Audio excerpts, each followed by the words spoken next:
నగరపాలిక bill పెట్టుమని BRS కానీ అందరు కూడా అదే అడుగుతున్నారు. నేను ఇవాళ అడుగుతున్నా, కేటీఆర్ను కేసీఆర్ను అడుగుతున్నా, సకల జనుల రిపోర్ట్ ఎక్కడ పోయింది? ఇవాళ ఆఖరుకు రాహుల్ గాంధీ గారు కన్యాకుమారి నుంచి కశ్మీర్ వరకు నడిచి రైతుల సమస్య, నిరుద్యోగుల సమస్య, అట్టడుగునుండే బీసీ, ఎస్సీ, ఎస్టీ, మైనార్టీల ఎక్స్రే తీయాలన్నాడు. కులగన జరుగుతూనే 90% ఉన్నటువంటి వారికి అన్యాయం జరుగుతుంది, 10% వారికే లాభం జరుగుతుంది. రాజకీయాలలో కానీ, అభివృద్ధిలో కానీ, ప్రమోషన్లు కానీ, ఉద్యోగాలలో జరుగుతుందని ఆయన ఒక ఆలోచన చేసి we come to the power, wheel conduct caste wise census అన్నాడు. అయినా ఇండియా కూటమికి 240 వచ్చినాయి, ఇంకొక 25-30 సీట్లు వస్తే మేము గెలిచేవాళ్ళం. అది జరిగిపోతున్నాయి. అయినా ఇవాళ ఆయన అపోజిషన్ లీడర్గా ఇండియా కూటమికి వహిస్తుండు కాబట్టి ఆయన తప్పనిసరిగా పార్లమెంట్లో బిల్లు పెడతారు.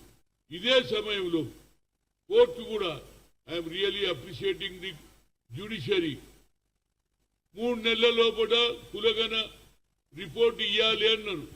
దానితో పాటు ఇవాళ ఏది బీసీ కమిషన్ కూడా వేయడం జరిగింది. దానికి నిరంజన్ ముగ్గురు సభ్యులు కూడా ఉన్నారు. ఇది సరి అయిన సమయం. ఇవాళ అదే విధంగా రేవంత్ రెడ్డి గారు అసెంబ్లీలో బిల్లు పెట్టారు. బిల్లు పెట్టడమే కాకుండా చేస్తామన్నారు. దానికి 150 కోట్లు శాంక్షన్ కూడా చేశారు. ఒక పక్క కోర్టు, ఇంకో పక్క రాహుల్ గాంధీ గారి సందేశం, మూడో పక్క ఇక్కడ ముఖ్యమంత్రి గారు బిల్లు కూడా పాస్ చేశారు. కాబట్టి ఎంత తొందరగా, ఎందుకంటే గతంలో చేసినటువంటి రిపోర్ట్ ఉన్నది, దాన్ని నేను కేసీఆర్ను కేటీఆర్ను కోరుతున్నా. మీరు కులగన జరగాలంటున్నారు, ధర్నాలు చేస్తున్నారు, కానీ ఆ కులగన రిపోర్టు సమగ్ర ఏది సర్వే చేసిండ్రో ఆ సర్వే రిపోర్ట్ ఎక్కడ పోయిందో ఇమీడియట్ గా చీఫ్ సెక్రటరీకి పంపాలని కోరుతున్నా. దానివల్ల మాకు లాభం ఏమవుతుందంటే, ఆ రిపోర్ట్ ఉంటే ఇక అదనంగా ఈ 4-5 ఏళ్లలో ఎవరికి కులాలు ఉన్నాయో అట్టడుగున్నటువంటి కులాలకు కూడా గుర్తింపు వస్తుంది. దానివల్ల సర్వే చేసేటప్పుడు తక్కువ సమయం కూడా పడుతుంది. ఒక గ్రామంలో ఉందని 3 ఇవాళ నిరుద్యోగ యువకులు ఉన్నారు, వాళ్ళకు మీరు అవకాశం ఇస్తే వాళ్ళు ఒక్కొక్క గ్రామంలో 3 పోతే ఒక గ్రామంలో ఎక్కువ 500 ఇండ్లు ఉంటాయి, 2000 ఉంటాయి, 300. పెద్ద గ్రామానికి 5, చిన్న గ్రామానికి 3 రావాలని పెడితే నా బహుశా నా లెక్క నెల 15 రోజుల లోపలనే రిపోర్ట్ వస్తుంది. 3 నెలల టైం ఇచ్చిండ్రు. 3 నెలల దానికి ఆగేది 2 నెలల్లో కూడా, ఎందుకంటే సమగ్ర సర్వే చేశారు. ఆ సమగ్ర సర్వేలో ఏమున్నది, దాని తర్వాత కొత్తగా కులాలను కూడా, కులాలు జనాభా ప్రకారంగా వారికి న్యాయం జరుగుతుంది. కాబట్టి ఇవాళ అన్ని అనుకూలం వచ్చేసినాయి. రాహుల్ గాంధీ సందేశం దేశం మొత్తంలో, అదేవిధంగా కోర్టు తీర్పు, ఇంకో విధంగా ఇవాళ బీసీ కమిషన్ కూడా పడ్డది. కాబట్టి వాళ్ళని నేను కోరేది ఏంటంటే, ఎంత తొందరగా వస్తే రాహుల్ గాంధీ గారి ఆలోచన తప్పనిసరిగా న్యాయం జరుగుతుంది. ఆయన ఉద్దేశం ఒకటే, 10% ఉన్న జనాభాకే ఎక్కువ లాభం జరుగుతుంది, 90% ఉన్న వాళ్లకు అన్యాయం జరుగుతుందనే ఆలోచనతో పార్లమెంటు లోపల, పార్లమెంటు బయట, యావత్ భారతదేశంలో ఏదైతే పాదయాత్ర చేసిండో జోడో యాత్రల ప్రతి దగ్గర ఇదే చెప్పాడు. ఆయన దానికి కట్టుబడి ఉన్నాడు. అదేవిధంగా ఇక్కడ రాష్ట్రంలో కూడా ఇవాళ కాంగ్రెస్ రావడానికి 6 డిక్లరేషను, అదేవిధంగా కులగన దాని మీదనే న్యాయం జరుగుతుందనే ఉద్దేశంతో రాష్ట్రంలో కాంగ్రెస్ ను గెలిపించారు. కాబట్టి దీనికి ముఖ్యమంత్రి గారు కూడా ఇమీడియట్ గా చొరవ తీసుకొని ఆ 150 కోట్లు శాంక్షన్ చేస్తే తప్పనిసరిగా 1.5-2 మంత్స్ లోపలనే కులగన రిపోర్ట్ వచ్చేస్తుంది. దాని ద్వారా పంచాయతీరాజ్ నగరపాలిక బిల్లు కూడా పెట్టగలిగే అవకాశం ఏర్పడుతుంది. కేంద్ర ప్రభుత్వం ఇచ్చే నిధులు కూడా సర్పంచులకు, మండల అధ్యక్షులకు ఉపయోగపడుతుంది అనేది నా ఉద్దేశం. ఏదైనా ఇక శుభ సూచకం.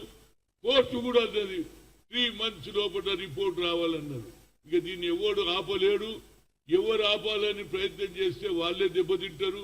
కనుక నా ఉద్దేశంలో చిత్తశుద్ధి ఉంటే కేటీఆర్ కానీ కేసీఆర్ కానీ గతంలో ఏదైతే సర్వే చేశారో ఆ సర్వే రిపోర్ట్ ఇమీడియట్ గా బయట పెట్టలే. వాళ్ళు చేసినామన్నారు కానీ బయట పెట్టలే. ఈసారి ఆ రిపోర్టును చీఫ్ సెక్రటరీకి పంపమని నేను కోరుతున్నా. ఎందుకంటే న్యాయం జరగాలి. ఎందుకంటే దేశ ప్రజలలో యావత్ భారతదేశంలో అది తమిళనాడు కావచ్చు, అదేవిధంగా బీహార్ కావచ్చు, ఒరిస్సా కావచ్చు, అందరూ కూడా కులగణ జరగాలంటున్నారు. కులగణ జరిగితేనే ప్రతి పేదవానికి కూడా అట్టడుగుండే బీసీ ఎస్సీ మైనార్టీలకు న్యాయం జరుగుతుందని నా ఉద్దేశం.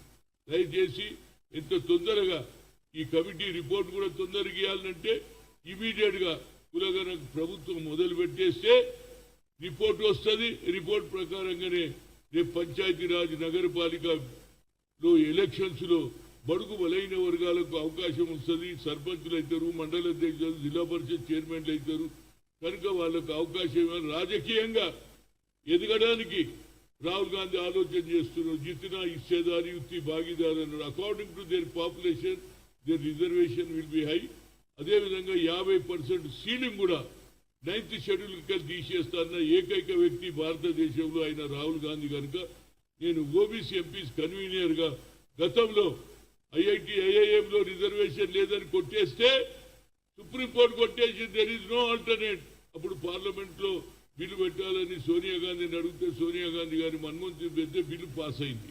అంటే మేము మొదటి నుంచి కూడా యూపీఏ చైర్పర్సన్, అదేవిధంగా రాహుల్ గాంధీ గారు బడుగు బలైన వర్గాల అభివృద్ధికి వాళ్ళ నానమ్మ దున్నే వాడికే మేము ఉన్నది, భూ సంస్కరణ అమలు అన్నది, 20 పాయింట్ ప్రోగ్రామ్ అన్నది. కనుక అగ్రకులాలలో ఉన్న వాళ్ళు కూడా బడుగు బలైన వర్గాలకు ఆలోచన చేస్తారు. కాబట్టి తప్పనిసరిగా ఇందిరాగాంధీ ఆలోచనను ఇవాళ మనమడు ముందుకు తీసుకుపోతుండ్రు. దీన్ని తప్పనిసరిగా మొట్టమొదటి గవర్నమెంట్ తెలంగాణలో కులగణ జరిగింది. కులగణ తర్వాత పంచాయతీ ఎన్నికలు జరిగిందనే పేరు రేవంత్ రెడ్డి తెచ్చుకోవాలని కోరుతున్నా. నిన్న కూడా చెప్పా, ఇవాళ కూడా మళ్ళా చెప్తున్నా. దీనికి శుభసూచకం ఏంటంటే కోర్టు కూడా మూడు నెలలలో రిపోర్ట్ ఇవ్వాలని చెప్పింది. కాబట్టి దీన్ని ఇమీడియట్ గా పరిగణలోకి తీసుకోవాలని రాష్ట్ర ప్రభుత్వాన్ని, అదేవిధంగా కమిషనర్ బీసీ కమిషన్ కూడా ముందుకు పోవాలని, అదేవిధంగా గత ప్రభుత్వం చేసినటువంటి రిపోర్టును ఇమీడియట్ గా చీఫ్ సెక్రటరీకి పంపాలని కోరుతున్నా. Thank you.